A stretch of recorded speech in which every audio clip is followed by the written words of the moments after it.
Don't tell me you're working hard, work hard. You know, don't question everything we're doing and then you go home or, you know, you go home for the 3 months right now and you don't do anything. Put the time in.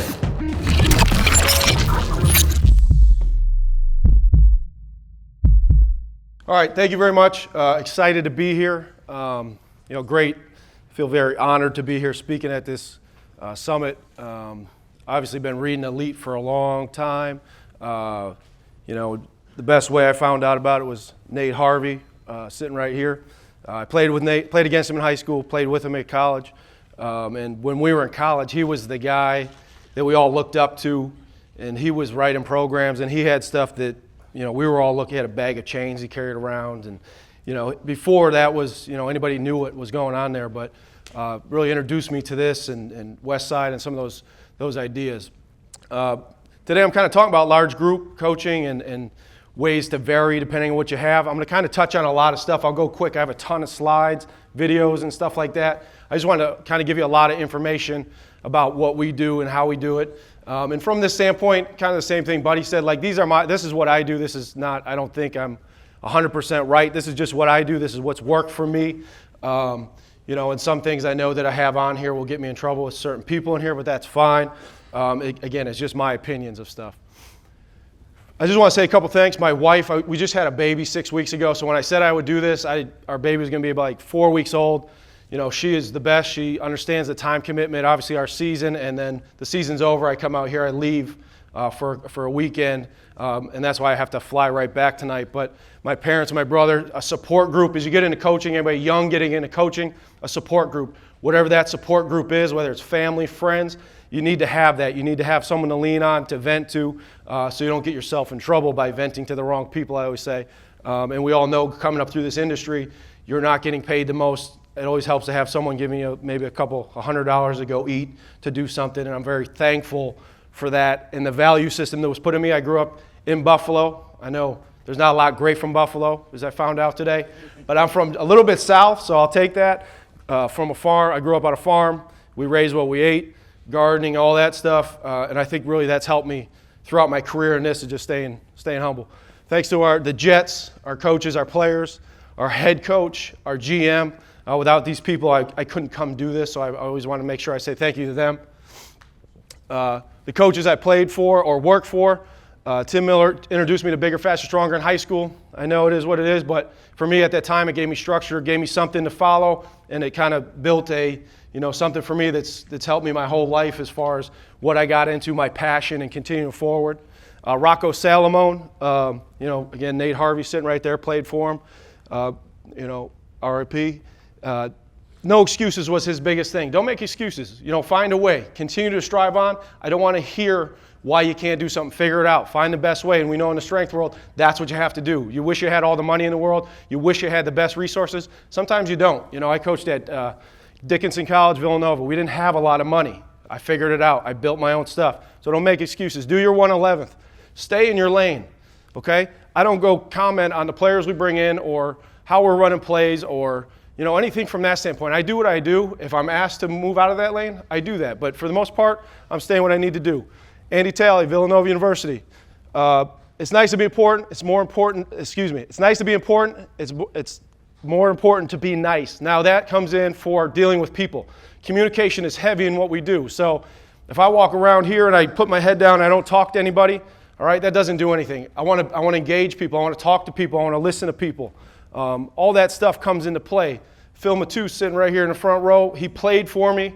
I coached him for 5 years, and then he coached with me for 2 years. He's an assistant at Ohio State here with the football team.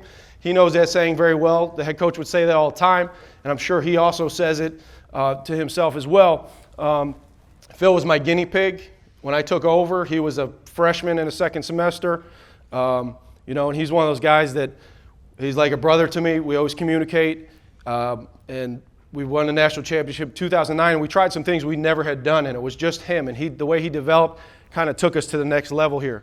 Rex Ryan with the Jets gave me my first job. I'm very appreciative to Rex, always and forever, for giving me that opportunity. A 32-year-old head strength coach that his previous experience was at Villanova University, 1AA.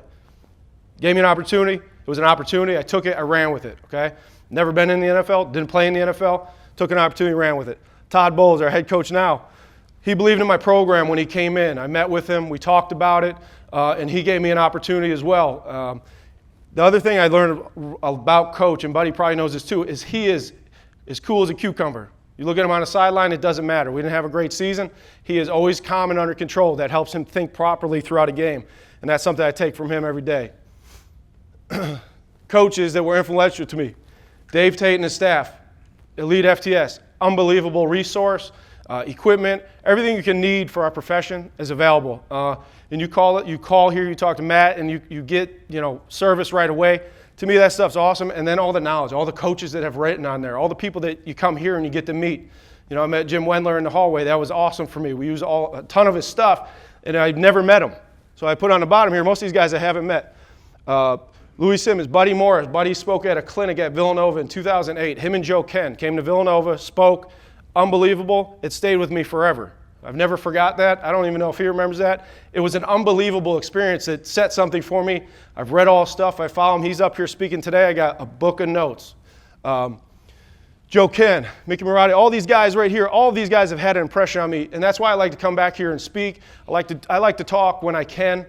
We don't have a ton of time to do it, but get out and kind of, live, learn, pass on. My staff in the back over here, myself, this is my 6th year with the Jets, 5th year as a head guy. Again, my previous experience, Villanova, Dickinson, SUNY Brockport. Doesn't look like an NFL resume, got an opportunity.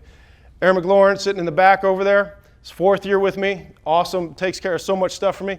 We just hired Joe Jacoby, formerly was with Rutgers and St. Peter's, and George Caritas, who is now in his 3rd year with us, was a volunteer originally, and then moved into a paid intern spot for us and has done a great job. So my staff is awesome, and I just want to thank them, obviously, for coming out here. Okay, I can make you physically tougher, but I can't make you mentally tougher. Okay, to me, that is, our job is to train people. At times we think we can completely change a person and how they believe and how they think, but that same guy is a freshman that you're like, he's soft, he doesn't work hard, it's not important to him, is the same guy when he's a senior you're still saying the same things about. Same thing when guys come in. You can tell what they're about. So, a lot of times we try to make guys mentally tough. Well, how do you do that? I don't really know. I try to make them physically tough. I try to challenge them. I try to give them things. But at the end of the day, if they're not mentally tough and they're not willing to do what we're asking them to do, okay, I'm not going to spend a lot of time on it. I'm going to spend the time with the guys that want to get better, that need to get better, not the 5% that don't care and don't want to do this. So it's just something for me that I think is important. Misconceptions about the NFL. Players do their own program or don't train. Not true. When they're with us, they're doing our program and they train hard. For these guys, when they come in, I've had conversations with people, and it's understandable because until you're there, you don't get it. It's all what you are. If you guys let people do whatever you want, that's on you. That's the coach. That's not necessarily the level of football. So for us, they're doing our program. We're taking them through, and you'll see some of how we do it. But they're there to train. They're there to get better. Okay, some guys, will they go through the motions? Absolutely. I'm not going to sit here and say everybody's dedicated and diehard, but for the majority of the guys, they want to be there. Okay, they want to win, they want to get paid, they want to be in the NFL. Okay, players don't work hard. Egos, 100%. Okay, we're dealing with egos. Okay, but they're not as bad as you think.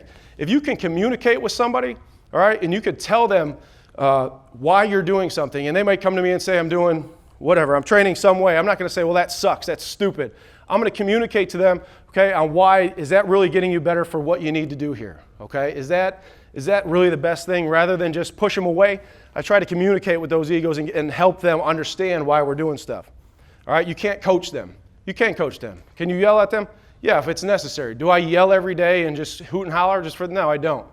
Okay, if I'm trying to give, just like this, if I'm giving a talk and people are over here talking, not paying attention, I'm gonna get a little upset and bring them back in just like anybody else would. At the end of the day, it's how you coach and it's what you do. Goals, having goals for us. So, as a program, we try to set ourselves up and try to make sure that we're being set up for success and things that make sense. Realistic goals for us. Create a winning attitude and learn discipline. Compete, all these things right here. And then I have this red line because this is kind of the obvious to me. That's what we're supposed to do. Okay, so what else can I do? I'm not really creating mental toughness. I'm trying to help, expose character is a big one and try to really see what we have. So when the coaches and people are asking about players, I can tell them a little bit more because what we deal with with the players compared to what the coaches deal with is a different person, I think, a lot of times. Some guys will like playing football. Most of the guys don't want to train, right? Most of the guys don't want to train that much. If you're a skill guy, they really don't want to train that much. So, for me, it's trying to challenge them and kind of see who's here to work, okay? So kind of going through all those things, create a winning attitude, hate to lose, and have that some people just become complacent with losing. We were 5-11 last year. It was not a great year. And at some point you see some guys, they become complacent with that attitude. And, those guys will probably be moving on. And that's just what you have to find out sometimes. Learning discipline. Okay? Discipline over motivation. Jim Wendler has that. I love that quote because, motivation isn't always there. But sometimes you just have to do what has to be done. You have to get it done. You have to be in there. You have to do it. Compete. Make competitive drills. Sometimes we kind of get in the NFL, you kind of get away from maybe doing a lot of competitive stuff or get them to compete. But it all depends on your team. If you have a younger team, they're not necessarily pros yet. They're still learning. They're still learning how to be pros. Say you don't have a great veteran presence in that locker room. They're still learning to be pros. So how can we build them up? How can we get them to compete and make it a competitive atmosphere? Establish great work habits. Finish each rep. Be a technician. Okay? We are constantly coaching. We think these guys come in and they're like supreme athletes, and they are supreme athletes. They're not supreme weightlifters. They don't do that. And depending on what school they came from or where they came from, previous employment in the NFL, everybody's different. All the NFL strength coaches here, we're all doing a little different stuff, and no one would be, completely the same. There's going to be some crossover, but there's some different things. So we want them to be technicians and really coach them up, coach everything they're doing. Experience adversity, wins and losses is part of our game. Wins and losses throughout training, and, being able to have something for, guys that win and lose. Learn to overcome them. That's a big one, right? So I don't win. Well, what do I do? Sit and pout, or do I go back to work on Monday and get better and try to go again? Those are the things we're trying to develop and find out with our guys from goals. And exposing character. That's an easy one to me. I always feel like in the first week of a guy being with a program, and that's long, you might know the first day, okay? You know what kind of guy they are. You know if they're into it or they're not. They can only fake it so much, and you can tell when they're faking it. So if they quit during training, of course, they're going to quit in the game. And, everybody's seen that before, and you know who those guys are. So those are some of our things. Discipline for us, it's a fine. Okay, I say nobody wants to give money away, but that's untrue because a lot of guys give money away for missing a lift. So if you miss a lift, it's a money-based thing, and that's our fine system. So there is discipline there. If you don't write it down, don't complain about it. So for me, if guys, wear cleats in, don't show up on time, wear headphones in or bring their cell phones in, don't wear any of that stuff. If I don't put it on paper, all right, well, it doesn't mean anything. So for me, I put that on. It's on our door coming in. It's on my office, and it's on our outside door. So there's plenty of stuff for them to see. And again, guy comes in, well, I didn't know. Well, it's written right on it. You got to open your eyes. You got to look a little bit.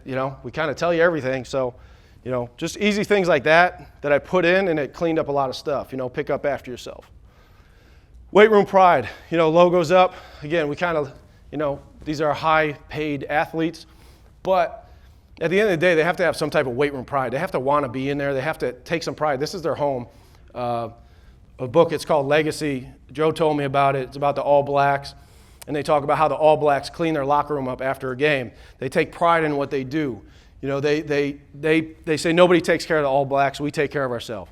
So for us, we kind of have that mentality in the weight room, and we try to follow through on that. Of course, we have to tell guys to put stuff back. We do. I'm not going to tell you everybody does it, but with the cycle, guys, we know how players come in and out of the league every week. We're constantly teaching guys how to do this. Towels in the bin. Kevin Green. So we just hired Kevin Green as our outside linebackers coach. If you don't know Kevin Green, Hall of Fame outside linebacker. I think he's third all-time sack leader. Kevin Green is still a monster. But he came in the weight room. We didn't even say anything to him. We put on a little Metallica, AC/DC. He loves it. But you watch Kevin Green, and if there's a dumbbell turned, he'll go over and turn it. We didn't say anything to him.